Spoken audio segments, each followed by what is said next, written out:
Assalamu alaikum wa rahmatullahi wa barakatuh. Yeh chh Suratul Balad. Suratul Balad namtim sur chh.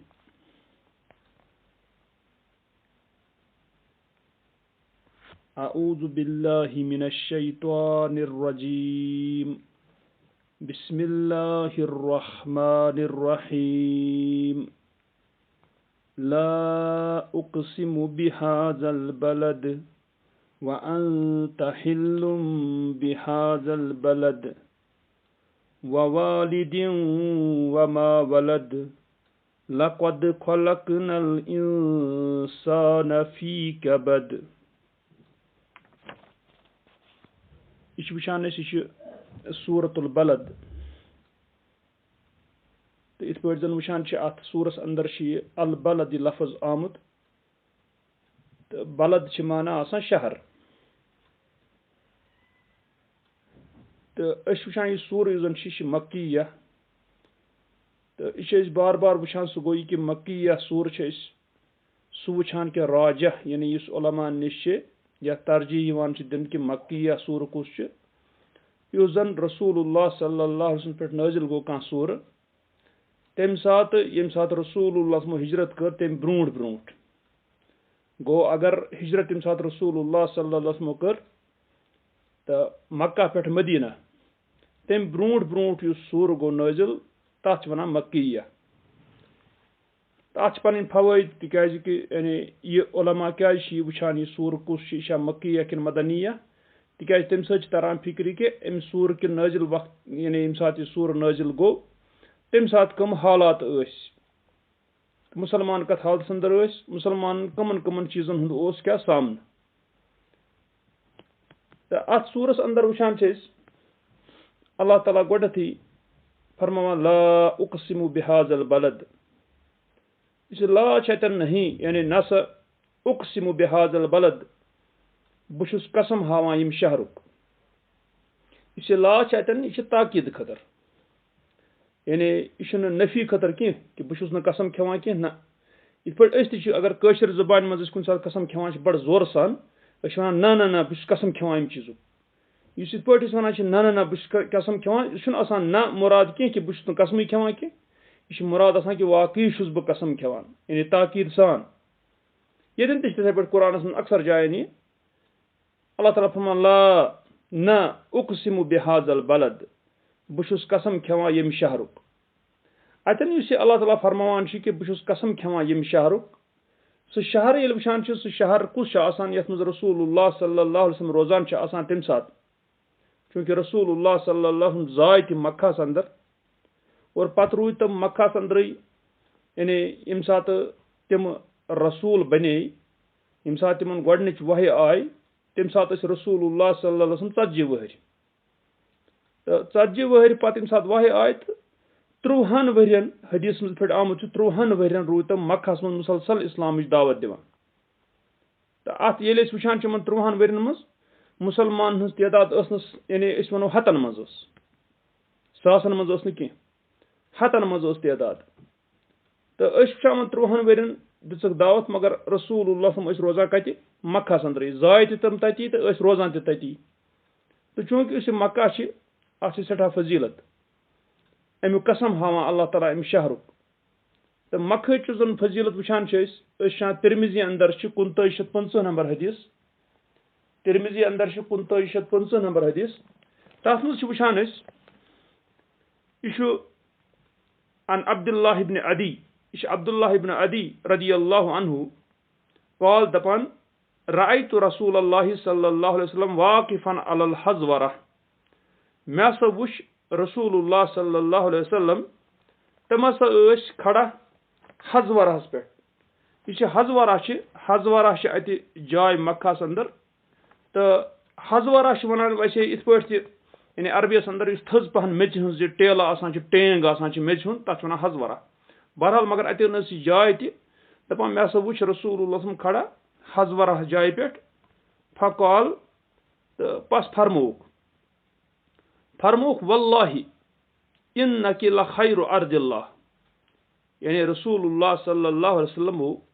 वोन मक्कास कुन कसम खेत अल्लाह ताला सुन कसम बेशक शख्स लखैरु अर्दिल्लाह अल्लाह ताला सिन जमीन में शख्स बेहतरीन यानी सारी खुद बेहतर अल्लाह ताला सिन जमीन में शख्स जाय कुस मक्का गो अतर फिक्र अगर जमीन अंदर वो कि जमीन अंदर कुछ बेहतरीन जमीन हूं टुकर सह मक्का गो यानी हकीकत यह तिकाज तन वुचान वाजह तौर रसूलुल्लाह सल्लल्लाहु अलैहि वसल्लम फरमावान कि वनुक अत मक्कास कुन वल्लाहि अल्लाह ताला सुन कसम इन्नकी लखैरु अर्दिल्लाह बेशक शख्स अल्लाह ताला सुन जमीन में बेहतरीन व अहब्बु अर्दिल्लाहि इलल्लाह बेशक सारी खो टठ अल्लाह ताला सुन जमीन में अल्लाह ताला गो अत तौर फिक्र कि बेहतरीन अमे एतबार यह मक्का तिकाज यह जमीन यह मक्का यह अल्लाह ताला सारी खो टठ जमीन में तवे वुचान कि यानी उलमान निश कि मदीना खुद फजीलत मक्कास पे यानी वुचान कि मक्का अत मदीनस पे फजीलत तो कह लोग तमो कोर यानी ज्यादती यह वनस मज कि सह गो कि वनुक यह रसूलुल्लाह सल्लल्लाहु अलैहि वसल्लम यतन मदफून ततन रसूल कब्र शरीफ तमिच मिच लरित रसूलुल्लाह जसदस जिस्मस तो सह यानी कैसो वोन इत कि सह जमीन सह जमीन इस रसूल कत जिस्मस लगित सह अर्श खुद थज यह बेवकूफन हूं कलाम यह अहमकान कलाम यानी सह कलाम पाने कर ये मुतलिक न कह चीज तो अगर कह शख्स करान मनसूब दपान यह तो इब्नुल क़य्यिम अल जौज़ी रहमहुल्लाह तम ति वोनमुत तम इत पे वोनमुत तन किताब में तिथ पे तत सह वन फलानी हसा वोन इत पे तम इत पे वोनमुत गो यह कि सह पान इतफाक कर अत पे यानी लोग दरअसल बल गुलू कर खाम खास मज क्या मतलब वन कि यह रसूल जन जिस्म मुबारक वनस मिच लड़लित सह अर्श खुद यानी क्या बेहतरीन यह अजीब कलाम यह दरअसल यह ना असलस कुन गो इंसान कहें पे यी वन ये पे कत पे यानी अगर इंसान यानी वन कह कत सह पे तौर वन यह सही कह बल्कि युस तह कत इंसान कर दीनस मज सह गई तथ गई सबूत बगैर सबूत चल कि फल वोन ये वोन इत पे वोन बहरहाल अगर कह वन कि नसा मक्का यह अल्लाह ताला सं जमीन मज सारी खुद बेहतरीन जमीन अत दलील कि रसूलुल्लाह सल्लल्लाहु अलैहि वसल्लम फरमोई और युत योत न बल्कि अल्लाह ताला सं जमीन मज सारी खुद टठ अल्लाह ताला कुस यह मक्का और अम पे फरमो रसूलुल्लाह सल्लल्लाहु अलैहि वसल्लम वलौला अन्नी उखरिजतु मिनकि अम पे वोन अत मक्कास अगर नसा बेशक बह आसा आमुत ऐ नश कड़न कह तो गो मुराद कि अल्लाह ताला सं हुक्म सत रसूल अल्लाह ताला दुत इजाजत कि तुम नीरू अत करू हिजरत बहरहाल लुको कर मजबूर यानी अत नेरनस पे तो नत बेहतरीन यानी अत रोजान रसूलुल्लाह सल्लल्लाहु अलैहि वसल्लम पे फरमो कि अगर नसा बेशक बह कड़न यम हा ऐ नश मा खरज तो बह नेरहा न कह वातन तो वुचान यह कत कि और तम पे वुचान जन अति तिरमिजी अंदर 29 नंबर हदीस तत वुचान अन इब्न अब्बास रदियल्लाहु अन्हु कॉल दपान कॉल रसूलुल्लाह सल्लल्लाहु अलैहि वसल्लम मक्का दपान रसूलुल्लाह सल्लल्लाहु अलैहि वसल्लम फरमो मक्कास मा अतयबकी मिन बलद यानी क्या ही पाक शख्स शहर मज व अहब्बकी इलैया बे षक यानी सठा टठ मे यानी अत फरमोक मे चक टठ क्या अल्लाह ताला सारी को टठ इसलिए यानी अतन सारो शहरों मज यानी रसूल मज क्या टठ वलौला अन्न कौमी अखरजूनी मिनकि पत फरमोक बे अगर न बेशक मीन कौमन बह कोड़मुत आसा अम पे मा सकंतु यानी ऐ नश मा सकंतु गैरक बह रोजह न सिवाय कुन जाय यानी गर्ज अतन कि अल्लाह ताला मक्खुक कसम खेवान अमे शहरुक कसम खेवान मक्का चूंकि यह फजीलत वाजिन जमीन अमिक खो कसम अल्लाह ताला इतन अल्लाह ताला वन अल्लाह न उक़सिमु बिहाज़ल बलद बह कसम हावान अम शहरुक यानी मुराद मक्का अम पे अल्लाह ताला फरमान व अंत हिल्लुम बिहाज़ल बलद बे चुक यानी या रसूल अल्लाह सल्लल्लाहु अलैहि वसल्लम हिल्लुन गो रोजन वोल इस कुन जाय रुजत रोजान اتن اخ مانا ات وانت حلن بی تُہۍ چھِو یا رسول اللہ صلی اللہ علیہ وسلم حلن روزن وٲلۍ بہاذ البلد اتھ شہرس منٛز. یہ چھِ دراصل یعنی اللہ تعالیٰ سُنٛد اتھ یُس یہِ مکہ چھِ اتھ چھِ سٮ۪ٹھاہ فضیلت. اگر أسۍ حقیقت یِتھ پٲٹھۍ تہِ وٕچھو کہِ یُس زن اللہ تعالیٰ ہن فرمو سورت آل عمرانس اندر تہٕ اللہ تعالیٰ فرمان اتھ یعنی اتھ متعلق ان اول بیت وضع للناس للذی ببکہ. اللہ تعالیٰ ونان ان اول بیت یُس گۄڈنیُک گرٕ چھِ یعنی لُکن ہٕنٛدِ عبادت خٲطرٕ آو تھاونہٕ تہٕ سُہ چھِ ان اول بیت وضع للناس یُس لُکن ہٕنٛدِ خٲطرٕ آو تھاونہٕ للذی ببکہ یُس زن بکہس منٛز چھُ یعنی بکہ مُراد چھِ مکہ. گوٚو ونُن چھِ غرض یہِ چیٖز کہِ گۄڈنیُک یہِ عبادتُک گرٕ یُس وٕچھان چھِ أسۍ مسجد حرام کعبہٕ چھِ وٕچھان یہِ چھِ وٕچھان أسۍ کہِ یہِ چھُ گۄڈنیُک گرٕ یُس عبادتُک آو تھاونہٕ لُکن ہٕنٛدِ خٲطرٕ. تمہِ اعتبار تہِ چھِ فضیلت اتھ. تو ییٚتٮ۪ن وٕچھ حرمت وول چھِ شہر اور اتٮ۪ن ووٚن رسول اللہ صلی اللہ علیہ وسلم اللہ تعالیٰ ہن وانت حلم بہاذ البلد بیٚیہِ تُہۍ چھِو روزن وٲلۍ اتھ شہرس منٛز. چوٗنٛکہِ یہِ چھِ اللہ تعالیٰ سٕنٛدِ طرفے کہِ اللہ تعالیٰ ہن کوٚر انتخاب رسول اللہ صلی اللہ علیہ وسلم ہُنٛد کہِ تِم ہسا یِن مبوٗس کرنہٕ مکہس اندر. اتھ اندر کیاہ حکمت چھِ یہِ چھِ اللہ تعالیٰ بہتر زانان کہِ أتھۍ جایہِ ابراہیم علیہ السلام تٔمۍ تہِ تھوٚو پنُن عیال اتی بسٲیِتھ تہٕ اسماعیل علیہ السلام پتہٕ روٗد اتہِ کِتھ پٲٹھۍ بسے اتہِ لوٗکھ کِتھ پٲٹھۍ گوٚو سُہ چھُ طویٖل حدیث بُخارِیس منٛز آمُت کہِ کِتھ پٲٹھۍ روٗدۍ اتھ جایہِ. مگر ونُن چھُ کہِ یعنی یہِ بہتریٖن شہر یُس زن مکہ چھُ تہٕ اتٮ۪ن پتہٕ رسول اللہ صلی اللہ علیہ وسلم مبوٗس سپدٕنۍ پتہٕ آسٕنۍ پیغمبر اتھ جایہِ یہِ چھُ یعنی أسۍ ونو خوٗبی پٮ۪ٹھ خوٗبی. گوٚو اتٮ۪ن اللہ تعالیٰ وانت حلم بہاذ البلد بیٚیہِ تُہۍ چھِو روزن وٲلۍ اتھ شہرس اندر. گوٚو یہِ اکھ یعنی مانا چھِ یِتہِ اتھ. بیاکھ مانا کیاہ چھُ اتھ چوٗنٛکہِ حلُن یُس لفظ چھُ اتھ چھِ زٕ مانا. اکھ مانا ووٚن اَسہِ روزن وول تہٕ بیاکھ مانا چھُ وانت حلم بہاذ البلد بیٚیہِ تُہۍ چھِو یا رسول اللہ صلی اللہ علیہ وسلم حلم بہاذ البلد اتھ شہرس حلال کرنہٕ وٲلۍ. تہِ کیاہ مُراد گوٚو تہِ گوٚو مُراد کہِ چوٗنٛکہِ یُس یہِ مکہ چھِ اتھ مکہس اندر چھِ اللہ تعالیٰ چھُ حرمت وول شہر. اتھ منٛز ہیٚکہِ نہٕ کانٛہہ لٔڑِتھ کینٛہہ کِتال ہیٚکہِ نہٕ گٔژھِتھ اتہِ کینٛہہ تہٕ یُس یہِ لٔڑِتھ ہیٚکہِ نہٕ اتہِ کینٛہہ خوٗن ہیٚکہِ نہٕ بہٲیِتھ اتہِ کینٛہہ. گوٚو یہِ چھُ حرمت وول. مگر اتٮ۪ن یُس اللہ تعالیٰ ووٚنُکھ تُہۍ چھِو حلال کرنہٕ وٲلۍ اتھ شہرس مُراد گوٚو یعنی غرض چھِ تہنٛدِ خٲطرٕ روزِ کینٛژس کالس حلال اتہِ لڑٲے کرٕنۍ یِتھ پٲٹھۍ وٕچھان چھِ فتحِ مکہ وِزِ. اتھ چھِ وٕچھان أسۍ حدیث سۭتۍ دٔلیٖل. أسۍ چھِ وٕچھان حدیث سۭتۍ دٔلیٖل أسۍ چھِ وٕچھان بُخارِیس منٛز 1832 نمبر حدیث. بُخارِیس منٛز وٕچھان أسۍ 1832 نمبر حدیث. تتھ منٛز وٕچھان چھِ أسۍ یہِ چھِ ان ابی شُریح یہِ چھُ ابوٗ شُریح رضی اللہ عنہ یہِ کران رِوایت. اتٮ۪ن چھِ یہِ ونان دپان کہِ رسول اللہ صلی اللہ علیہ وسلم چوٗنٛکہِ یہِ چھِ اتٮ۪ن ونان بہٕ ہسا ونَے ژےٚ کتھ احدثُکَ قولا بہٕ ونَے تِژھ کتھ ژےٚ قام بِہِ رسول اللہ صلی اللہ علیہ وسلم للغد من یوم الفتح یُس کتھ زنہٕ یعنی رسول اللہ صلی اللہ ؤنۍ فتحُک یُس یوم الفتح یعنی فتح مکہ یُس زن اوس تہٕ امہِ دۄہ کہِ پتہٕ پگہہ یعنی بیٚکہِ دۄہ. مُراد گوٚو کہِ یُس زن امہِ دۄہ فتح گوٚو مکہ اور تمہِ پتہٕ بیٚکہِ دۄہ ہسا فرمو رسول اللہ صلی اللہ علیہ وسلم دپان فسمعتہ اذنایا پس یہِ کتھ سا بوٗز میانیو دۄیو کنو. مُراد چھِ کہِ رسول اللہ صلی اللہ علیہ وسلم نِش بوٗز مےٚ یہِ پننیو کنو. یہِ چھِ ونان کُس یہِ چھِ ونان ابوٗ شُریح رضی اللہ عنہ دپان ووآہُ قلبی بیٚیہِ یہِ کتھ سا تھٲو یاد میٲنۍ دِلن. یعنی یہِ چھِ دِوان پوٗرٕ اتھ یہِ ثبوٗت کہِ نہ مےٚ چھُ پننیو کنو بوٗزمُت رسول اللہ صلی اللہ علیہ وسلم نِش کمہِ دۄہ ییٚمہِ دۄہ زن فتحِ مکہُک دۄہ اوس تمہِ دۄہ پتہٕ بیٚکہِ دۄہ تہٕ یہِ ہسا تھوٚو میٲنۍ دِلن یاد. وابصرتہ عینایا حین تکلم بِہ بیٚیہِ ہسا وُچھ رسول اللہ صلی اللہ علیہ وسلم میانیو دۄیو أچھو تمہِ ساتہٕ ییٚمہِ ساتہٕ تِمو یہِ کلام کوٚر امہِ کتھِ ہُنٛد. انہ حمد اللہ و اسنا علیہ بے شک رسول اللہ صلی اللہ علیہ وسلم کوٚر اللہ تعالیٰ سُنٛد حمد بیان یعنی امہِ ساتہٕ اتھ کتھِ وِزِ. و اسنا علیہ بیٚیہِ کٔرٕکھ دُگِنۍ تعریٖف یعنی تعریٖف کٔرٕکھ زیادٕ. ثم قال تمہِ پتہٕ فرمو رسول اللہ صلی اللہ علیہ وسلمو ان مکہ حرمہ اللہ بے شک مکہ یُس چھُ یہِ ہسا دیُت حرمت وول قرار اللہ تعالیٰ ہن.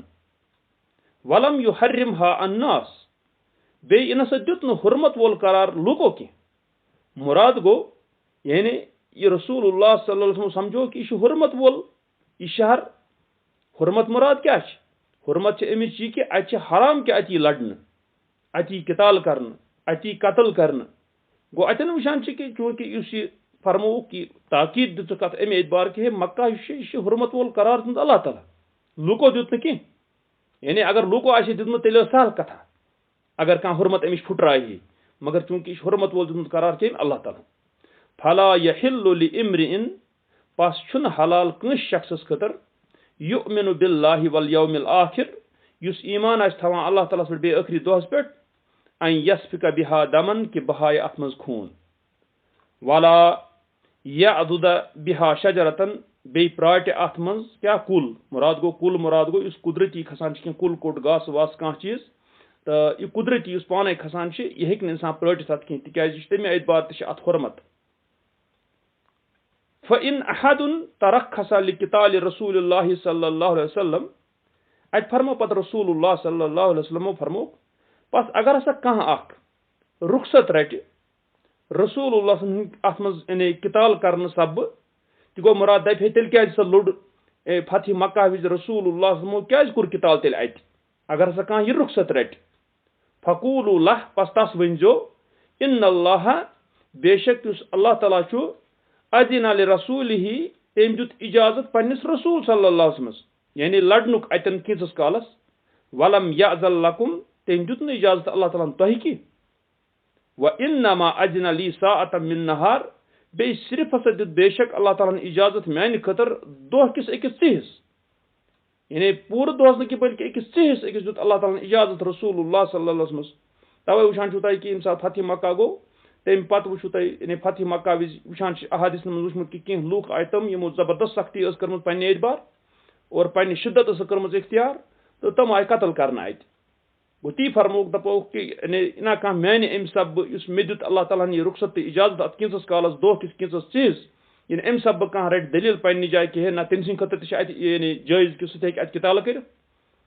वतन फरमो कि बेशक अल्लाह ताला इजाजत मे दो किस हिस्सस वक़द आदत हुर्मतुहा अल यौम फरमोक बे बतहकीक लोटे वापस अमिच हुरमत आज का हुर्मतिहा बिल अमस अम कि हुरमत पे रात मुराद गो पे रात यह हुरमत वोल आज बे हुरमत वोल सिर्फ यानी रसूल खतर किस काल सी आव दो किस हिस्सस आव अत किताल जायज करार दिन फरमोक वल युबल्लिगि शाहिदुल गाइब तो बे पज वातनाउन हाजिर तमिस पे वातनाउन गायबस तई यानी कथ पजस वातनाउन गो वन अम तरह फिक्र कि युजन यानी अतन वअंत हिल्लुम बिहाज़ल बलद अत ब्या तर्जम ते माना बनित कि तु छु बे या रसूलुल्लाह सल्लल्लाहु अलैहि वसल्लम यानी हलाल अत शहरस मज यानी मुराद हलाल करन वल कि अत शहरस मज गो यह किताल अतन यह हलाल करन वल किताल किस अत मज यानी अत शहरस मज अगर सनो अत कथ मज कि अगर यह तर्जम वुचान अत मज अक फिर वुचान अगर सनो अत मज वनो बशारत अके एतबार रसूलुल्लाह सल्लल्लाहु अलैहि वसल्लम कि तुम करून फतह यह मक्का क्या यम सात यह सूर नाजिल गो तम सात रसूल मक्का मज हालांकि वुचान यम सात मक्का फतह गो सह गो 8 हिजरी मज यानी रसूलुल्लाह मज 8 वरी हिजरतस गो मदीना पे आय मक्का कोर क्या फतह गो तमिच अगर खुशखबरी वो तेल यानी अत मज गोड़े आमज दिन रसूलुल्लाह सल्लल्लाहु अलैहि वसल्लम कि अख वक्त हसा वात अत शहरस मज आसु तुम यानी तथ हालतस मज कि तह आसि किताल करू तुम किस दो किस हिस्सस मज क्या यानी हलाल मुराद कि तहद खतर आस हलाल अत लड़न गो अतन वुचान यह कत अत मज बशारत रसूलुल्लाह सल्लल्लाहु अलैहि वसल्लम खतर यानी गोड़े गो अतन बहरहाल वुचान कि अल्लाह ताला चो कसम अम शहर यानी मक्कु बे वन अल्लाह ताला बे तुम रोजन वल अत शहरस मज या वन तो बे तुम यानी किताल खतर यानी हलाल करने वल किस चीज अत क्या अत शहरस अंदर गो यह कसम खेन पत अल्लाह ताला ब्रोह फरमान ववालिदिम वमा वलद अल्लाह ताला फरमान बे वुचु तुम खो अल्लाह ताला अम शहर कसम कमुक मक्कुक बे खेवान अल्लाह ताला कसम ववालिदिम वमा वलद बे जन्म दिन वल सुन कसम खेवान वालिद यह गो जन्म दिन वोल वालिद मोल ते वालिद मोज ते यानी अगर तमिस वालिदा वनान पत मगर वालिद गो जन्म दिन वोल گوٚو یُس تہِ کانٛہہ جنم دِنہٕ وول چھُ تٔمۍ سُنٛد قسم کھٮ۪وان اللہ تعالیٰ وما ولد بیٚیہِ تَمہِ چیٖزُک یتھ جنم یہِ دی گوٚو اتٮ۪ن چھُ اللہ تعالیٰ قسم کھٮ۪وان دۄنوٕنی ہُنٛد یعنی یس کانٛہہ زیٚیہِ یُس والد آسہِ بیٚیہِ یُس تس زیٚیہِ یعنی بچہِ سُنٛد قسم یعنی اتہِ اللہ تعالیٰ کھٮ۪وان قسم دۄنوٕنی ہُنٛد اگر وۄنۍ اِنسانس کُن یہِ منسوٗخ کرُن تیٚلہِ گوٚو اِنسان مول موج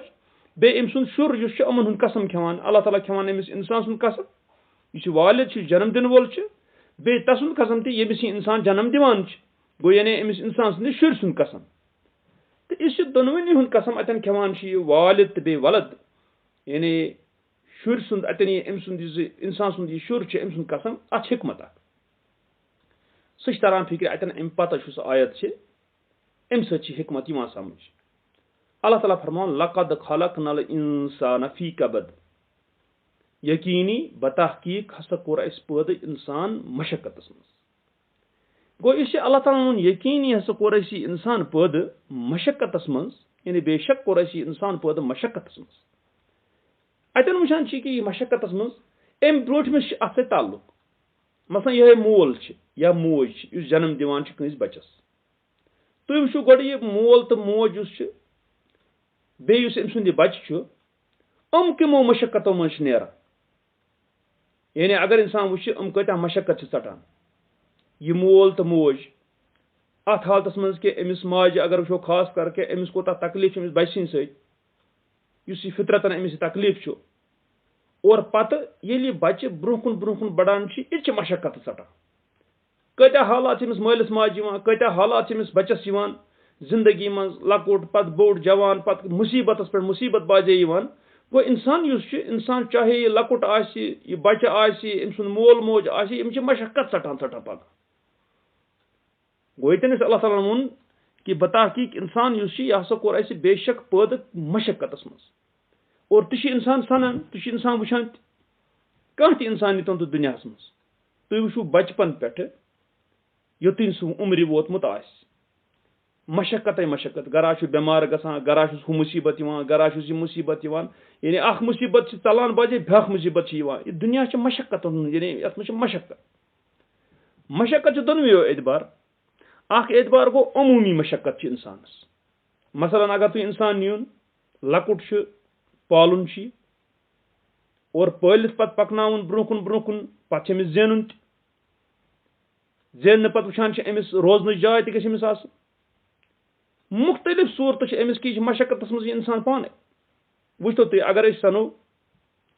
جانور نیٖتوکھ تُہۍ نیٖتون کانٛہہ جانور تُہۍ کانٛہہ تہِ جانور وٕچھو تُہۍ ترٲوتون یَلہٕ یہِ أمِس چھنہٕ اَمہِ اعتبار کانٛہہ مشقت کینٛہہ مثلاً جانور نیرِ کھیٚیہِ گاسہٕ واسہٕ کُنہِ جایہِ تہٕ پکنایہِ پنُن حساب کِتاب انسانس چلہِ اتہِ انسانس چلہِ نہٕ تہِ کینٛہہ أمِس چھِ کمٲے کرٕنۍ وٕچھِو تُہۍ کۭژاہ اگر وٕنکیٚن کِس دورس منٛز تہِ وٕچھو کۭتیاہ لوٗکھ چھِ تِم یِم بٮ۪کار چھِ یعنی چھکھ نہٕ کٲم زینان وُسعت چھکھ نہٕ کِہینۍ کٲم چھکھ نہٕ میلان کِہینۍ یعنی جاب چھُنہٕ میلان کِہینۍ مشقتس منٛز یعنی انسان ژٹان مشقتس پٮ۪ٹھ مشقت اگر وۄنۍ ہُپٲرۍ وٕچھو کانٛہہ جانورس سۭتۍ ترٛاتن یَلہٕ یہِ پالہِ پنُن دۄہ وٕچھِو تُہۍ کانٛہہ انسان چھُ گُر أمِس چھِ بٮ۪کار گژھان یہِ ژھٕنان أمِس ترٲیِتھ یَلے پتہٕ چھُنہ سُہ گُر بچان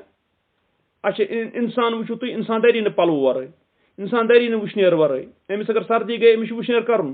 نِتن جانور أمِس چھِ اللہ تعالیٰ ہن تھوٚمُت تیُتھ حسابہ أمِس چھِ پانے پٮ۪ٹھ یِم مٕسلہٕ یُس زن چھِ أمِس چھِنہٕ پلو لاگٕنۍ کینٛہہ أمِس چھُ اورے یہِ لٲگِتھ بیٚیہِ اکُے لٲگِتھ اتھ منٛز تِم خوٗبی بٔرِتھ یِم أمِس آسنہِ گژھن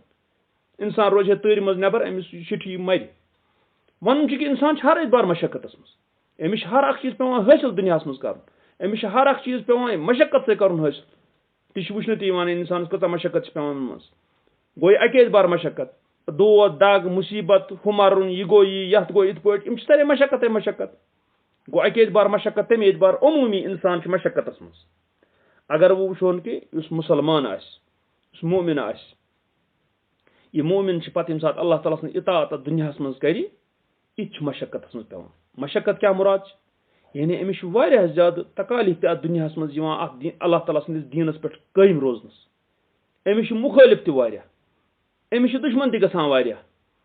أمِس چھُنہٕ ماحول دِوان سپورٹ تہٕ ساتھ کینٛہہ گوٚو أمِس چھنہٕ فِزِبلٹی کینٛہہ یعنی أمِس چھُ وٕنکیٚن خاص کر وٕنکیٚن کِس دورس منٛز دپان چھِ أمِس کیاہ کرِ یہِ کِتھ پٲٹھۍ پکہِ دیٖنس پٮ۪ٹھ تَوے چھُ وٕچھنہٕ یِوان وٕنکیٚن کِس دورس منٛز کیازِ چھِ واریاہ کم لوٗکھ دیٖنس پٮ۪ٹھ پکان تِکیازِ مشقت چھِ زیادٕ یعنی دیٖنس پٮ۪ٹھ پکنس چھِ مشقت زیادٕ مُشکلات چھِ زیادٕ यानी लूक गलत सलत कर पकनावान हपर यपर यह हेक् कर अम सद खतर मुश्किल गो वन कि यह इंसान अल्लाह ताला वनान यकीनन बेशक कोर अस इंसान पैदा मशक्कतस अंदर और अम पत वुचान रसूलुल्लाह सल्लल्लाहु अलैहि वसल्लम समझो कि इस मशक्कतस मज इंसान यह समझो तो रसूलुल्लाह सल्लल्लाहु अलैहि वसल्लम वुचान हदीस युस जन बुखारिस अंदर 6417 नंबर हदीस बुखारिस अंदर 6417 नंबर हदीस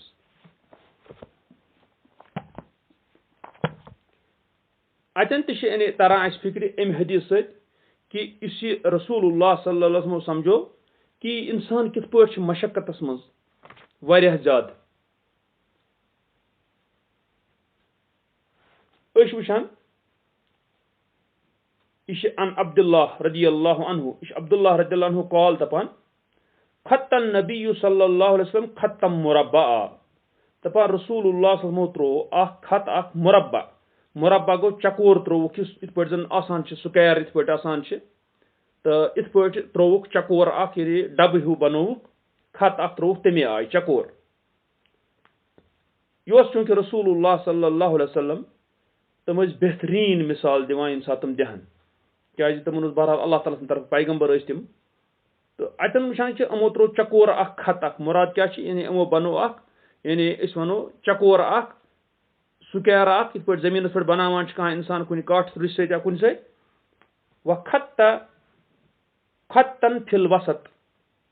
यह चकोर हूँ डब बनोवुक पत त्रोवुक खत लकीर मंज बाग यानी इस डब त्रोवुक मंज बाग खोलुक खत मगर खारिज मिनहु इस खत मंज बाग चकोरस खोलुक मगर इत्रो कोडुक हना अमि निश नबर त गो यानी बिल्कुल चकोर अगर त्रो पत चकोरस करो सेंटर पे स्टार्ट बस खालो सेंटर मज बराबर त्रो खत सह खालो मगर अम डब मज कड़ोन सह नबर त्रोवुक मंज बाग खत सह कोडुक डब मज नबर व खत गो तेल क्या बना यह चकोर चकोरस कोरुक सेंटरस मज त्रोवुक ब्या लकीर मगर सह लकीर त्रोवुक अम डब निश कड़ुक सह नबर व खत खुततन सिगारन इला हादल लजी फिल वसत मिन जानिबिही अल्लजी फिल वसत दपान पत मंज बाग खत खोलुक अम डब मज सदू खोलुक बोन पे तो खोलुक पत हुर हुर खोलुक यह लकीर पत त्रक अत लकीर सेंटरस मज खच अत त्रक दोल दोल लकीर अक अन तो बेक अन लक्चि लक्चि लक्चि लक्चि लकीर वकाल यानी डबस मज अत खतस त्रक लक्चि लक्चि लकीर यप तो यप मंजमिस मंजमिस वकाल बे फरमोक हाजल इंसान फरमोक यह इंसान मुराद गो इस मंजिम खत इस स्क्वायरस डबस मज इस खत त्रोवुक अत खतस यानी इस नबर त्रोवुक अत त्रायक पत साइडस साइडस लक्चि लक्चि लकीर तो पत यानी बोन पे स्टार्ट कोरुक यह खत सेंटरुक मंजिम अम पे वनुक यह इंसान यानी अम मतलब गो यह इंसान करान पन जिंदगी बचपन पे शुरू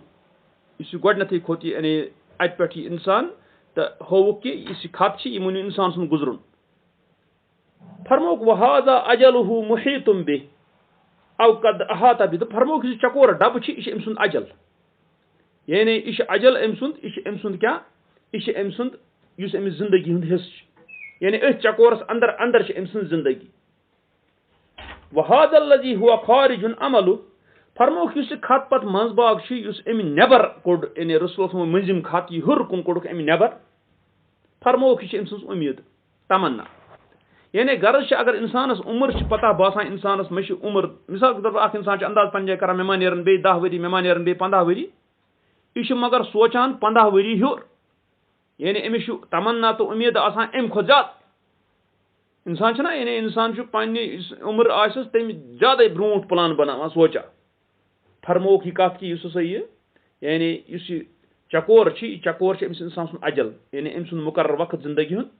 इस नबर कुन यह खत कोडुक अमि नबर यह मंजिम यह क्या खत तो अत वोनुक कि यह अम सुन क्या उम्मीद पत फरमोक वहाजिल खुततु सिगारु अल आराज फरमोक कि यम अत मंजिम सेंटरस खतस पे दक्षिण तो खोवर लक्चि लक्चि लकीर फरमोक यम हसा मुश्किलात यम इंसानस पेश यवान گوٚو تَمیُک مطلب گوٚو بۄنہٕ پٮ۪ٹھ یُتھُے رسمٕے خط کوٚر سٹاٹ یُس پَتہٕ سٮ۪نٹرَس پٮ۪ٹھ کھولُکھ ہیوٚر اَتھ یِم لۄکٕٹۍ لۄکٕٹۍ خط منٛز چھِ فرمووُکھ یِم چھِ مُشکلات یعنی اِنسان یُتھُے پَنٕنۍ زندگی ہُنٛد دور کران چھِ یِوان چھُ گۄڈٕ لۄکُٹ یہِ خط اکھ دٔچھِنۍ یا کھووٕرۍ یہِ خط أمِس کیٛاہ یہِ چھِ یِوان اکھ مُشکِل پَکان کران چھِ یہِ اکھ خط کراس یِوان چھُس بیٛاکھ مُشکِل کران چھِ یہِ بیٛاکھ کراس یِوان چھُ گوٚو زندگی منٛز چھِ أمِس روزان مُشکلات یِوان اکھ أکِس پَتہٕ فرمووُکھ فَإِن اَخْطَأَهُ هذا پس اگر أمِس اکھ ترٛایہِ یَلہٕ اکھ مُصیبت نَحَشَهُ هذا بیٛاکھ چھُس رَٹان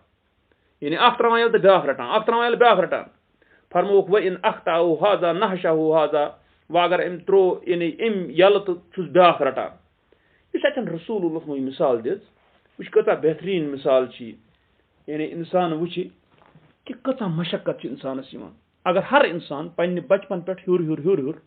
ییٚمہِ ساتہٕ اِنسان پَکان چھُ برونٛٹھ دی نظر پنٛنہِ زندگی کَتھ سٹیجَس پٮ۪ٹھ کُس مُشکل آو چاہے أمۍ سُنٛد مول آسہِ والِد آسہِ یا وَلد شُر آسہِ ہر أکِس چھِ پَنٕنۍ پٲٹھۍ مشقت یِوان أمِس مٲلِس یِوان باجے بچہِ سٕنٛدۍ دٔسۍ رِشتہٕ دار سٕنٛدۍ دٔسۍ ہیٚمہِ سٕنٛدۍ دٔسۍ بَچَس یِوان مٲلۍ سٕنٛدۍ دٔسۍ ماجہِ ہِنٛدۍ دٔسۍ یعنی مُشکلاتَن پٮ۪ٹھ اکھ ترٛاوان اکھ یہِ مُشکل یِوان تہٕ گژھان اگر یَلہٕ ترٛایہِ کینٛہہ تہٕ بیٛاکھ مُشکل پیٚوان بٕتھِ یوٚتانۍ أمِس اِنسانَس یہِ عُمر سَپدان چھِ اوٚتانۍ چھِ یہِ مشقتٕے پٮ۪ٹھ مشقت ژَٹان وۄنۍ چھِ یہِ اَکُے چیٖز گژھان اِنسان یُس آسان چھُ یُتھُے نٮ۪بر نیران چھِ أمِس سٲری برونٛہہ کُن آسان کَتھ کران أمِس چھِ باسان سٲری چھِ خۄش بٕے یوت چھُس شاید مُشکِلس منٛز مگر یہِ چھِ غلط یہِ چھِ دراصل وۄنۍ لوٗکھ نیٚبٕرۍ کِنۍ ہاوان مگر اگر مےٚ چھِ یقیٖن اَتھ کَتھِ پٮ۪ٹھ اگر ہر اِنسانَس پرٛژھو دَپوس ہے ژٕ چھُکھ نیٚبٕرۍ کِنۍ آسان ژٕ وَن تہٕ ژےٚ کیٛاہ حالات چھِ پَنٕنۍ پَتہٕ چھُ سُہ اورٕ وَنان دَپان ہے میٲنۍ حالات چھِ کیٛاہ یِم حالات پَتہٕ چھُ اِنسان دَپان ہے یہِ چھُ میانہِ کھۄتہٕ مُشکِلس منٛز گوٚو وَنُن چھُ کہِ اَصلی چھُ دراصل ؤنیُک دُنیاہَس منٛز چھُیی نہٕ کانٛہہ یَلہٕ یعنی کُنہِ نَتہٕ کُنہِ پریشٲنی کُنہِ نَتہٕ کُنہِ مُشکِلس تہٕ مُصیبتس منٛز چھِ گوٚو یہِ سَمجھو رسول اللہ صلی اللہ علیہ وسلمو بہتریٖن اَمہِ مِثالہِ ہِنٛدۍ پٲٹھۍ کہِ کِتھ پٲٹھۍ چھِ أمِس اِنسانَس مُشکِلس پٮ۪ٹھ مُشکِل آسان مگر اللہ تعالیٰ ہن چھِ یہِ کَتھ ؤنمٕژ اللہ تعالیٰ ہن ووٚن لقد خلقنا الانسان فی کبد بتحقیٖق یقیٖنن کوٚر اَسہِ پٲدٕ اِنسان مشقتس منٛز اور اَمہِ پتہٕ اللہ تعالیٰ فرماوان ایحسب ان لن یقدر علیہ احد کیٛاہ خیال چھا کران یہِ اِنسان یعنی کیٛاہ خیال چھا کران یہِ ان لن یقدر علیہ احد کہِ ہرگز ہیٚکہِ نہٕ قُدرت پٲیِتھ أمِس پٮ۪ٹھ کانٛہہ دراصل چھُ اَتٮ۪ن سُہ اِنسان یُس ٲخرت نِش غٲفِل چھُ یُس نہٕ ٲخرتس پٮ۪ٹھ یقیٖن تھاوان چھُ کینٛہہ یہِ کیٛاہ وَنان دَپان ہے کیٛاہ کُس قُدرت کُس پایہِ مےٚ پٮ۪ٹھ قُدرت یعنی کُس ہیٚکہِ تیوٗتاہ قدیٖر ٲسِتھ مگر یہِ چھُ اِنسانَس وَہم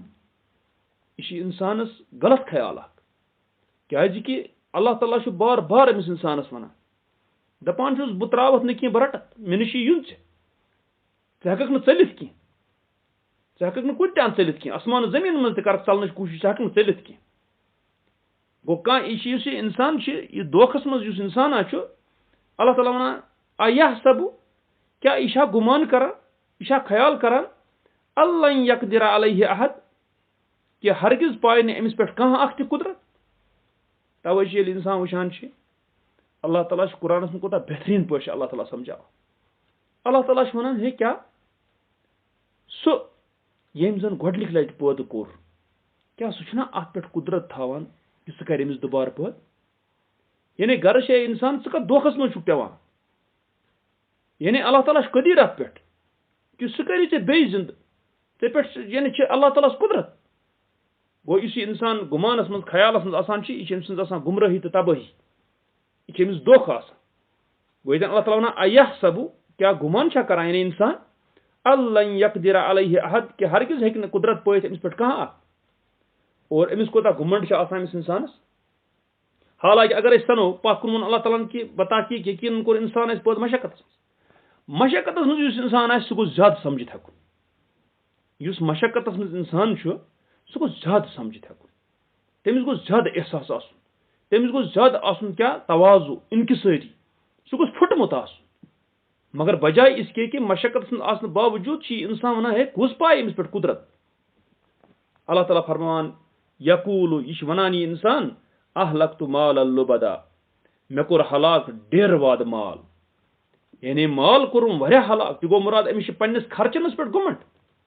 چھُ وَنان ہے مےٚ خرچو مال ڈیرٕ وادٕ مال یعنی بہٕ چھُس کُس تانۍ گوٚو یہِ چھَنہٕ دٔلیٖل यानी अख इंसान आस मालदार पत खर्चाय अल्लाह ताला सं नफरमनी मज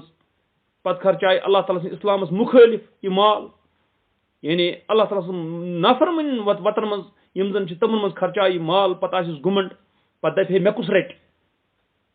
यह कस ताकत मे रट यन अल्लाह ताला वनान यकूल अहलक्तु माल लुबदा यह वनान यह इंसान मे हसा कोरमो हलाक यानी मे कोरमो खर्च माल लुबदा डेर वाद माल लुबदा गो यस डेर आस डेर कर माल आस अमे मज तलबीद त कुरानस मज आमुत लुबदा लफ्ज तो लिबदा त लिबदा गो यानी पेठन पे रसूलस मज पेवान लूख पे तथन तमोन अल्लाह ताला लिबदा यानी अम हज लूख अमिस पेठन पे पेवान यानी गरस अजाब मुश्किल करान यतन तलबीद वनान कह तलबीद वनान ये कह कुन जाए सफर कर पत वुचान मस्तस मज गस गर्द खसन कह पत पे अत वंद यानी मथान गूंद या कह चीज मथान पे तथ वन तलबीद कर गो इस तलबीद आसान तो यह ये पे रसूल ससमत करान तम तलबीद गो डेर हूँ पे खाला कुन चीज़ गो यन आमुत यकूल अहलक्तु माल लुबदा यानी इंसान यह वन है मे पे कस किस कुदरत यह वन है मे हसा खर्चो ढेर वाद माल अल्लाह ताला वनान अयहसबु अल्लम यरहु अहद क्या गुमान करान ख्याल करान यह इंसान अल्लम यरहु अहद कि वुच यह कंस यानी अमिश राय क्या अल्लाह ताला वुच यह कह अमिश राय वुच न कंस तवे वुचन याद थवन कि इंसान हेक न बचित अमि नश कि इंसान दप हे वल बहुस गुमराह बल यह मे खुश कर तह मे कुस रट बहुस डेर वाद माल खर्चावान अत खर्चावान नाफरमनी मज हुत मज तो यथ मज चल तह और बे वन हे मे कुस वुच बह कम वुचनस अल्लाह ताला ती वन दपान अयहसबु अल्लम यरहु अहद क्या गुमान इंसान करान कि यह वुच न कंस इस वुचान कि अल्लाह ताला वनान कि यह गुमान करान यह वुच न कंस वुच अल्लाह ताला क्या पत अत जवाब दिवान बेहतरीन जवाब अल्लाह ताला फरमान अलम नजअल लहु ऐनैन क्या अस दिस ना अमिस ज अछ यानी मुराद यम अल्लाह ताला अमिस ज अछ दिस वुच यम सत इंसान वुचित हेकान यह बनो अल्लाह ताला बसीर इंसान यह वुचित हेकान अल्लाह ताला वनान यम अछ ज अमिस दिस ती सह ना पान वुचान कह सह त्राया अमिस यल यानी अगर अल्लाह ताला यह इंसान बनो वुचन वोल गाशदार यह सह वुचित हेकान अद अल्लाह ताला पान खालिक सह वुचना अमिस यह कोत चल तस नश गो तवे अल्लाह ताला ये बेहतरीन पे जवाब अल्लाह ताला अलम नजअल लहु ऐनैन क्या अमिस इंसान दितना ज अछ यानी मुराद नियामत यम अछ ज यमो सत वुचान दितना अमिस यानी यह क्या वनान यह वुचन कंस गुमान यह करा वलिसानन व शफतैन बे दित अमिस जुबान यानी व शफतैन बे दिस वुट ज यह पता वुट ज तो जुबान इंसान कत अमि मज करान यानी गर्ज क्या अल्लाह ताला सह त्राया अमिस यल सह कर पृथगर अमिस ये इंसान बनोन कलाम कर वोल तो अल्लाह ताला कर अमिस कलाम इन पृछस ना यानी जवाब दी आस यथ वन अल्लाह ताला बेहतरीन पे जवाब क्या अमिस दितना अछ ज बे दिस ना जव बे दितना वुट ज युत योत न कह वहदैनाहुन नजदैन बे कर रहनुमाई अमिस दोन वतन हज यानी मुराद कि दोनवे वत हायस कि असल वत क्या खराब क्या अमन निशानदी करस यह वो इंशाल्लाह बाकी ब्रोकुन अल्लाह ताला दिन तौफीक मे तह हर मुसलमानस हक तस्लीम करनुक हकस पे पकनुक अल्लाह ताला दिन तौफीक इस्लामस पे जिंदगी गुजारनुक और अल्लाह ताला बचे तमो मुसीबतों तो मशक्कतों नश यमन कह मुकाबल हेको कर तो वन या अल्लाह सन जिंदगी गज बेहतरीन पे गुजर इस्लामस पे गुजर तो अल्लाह ताला गोस गन रज हर हालस मज तो गन रज अल्लाह ताला सन्स पत्ता फैसलस युस वाकई सह जन्नत दी है तो अल्लाह ताला कर सारनी जन्नत नसीब अस्सलामु अलैकुम व रहमतुल्लाहि व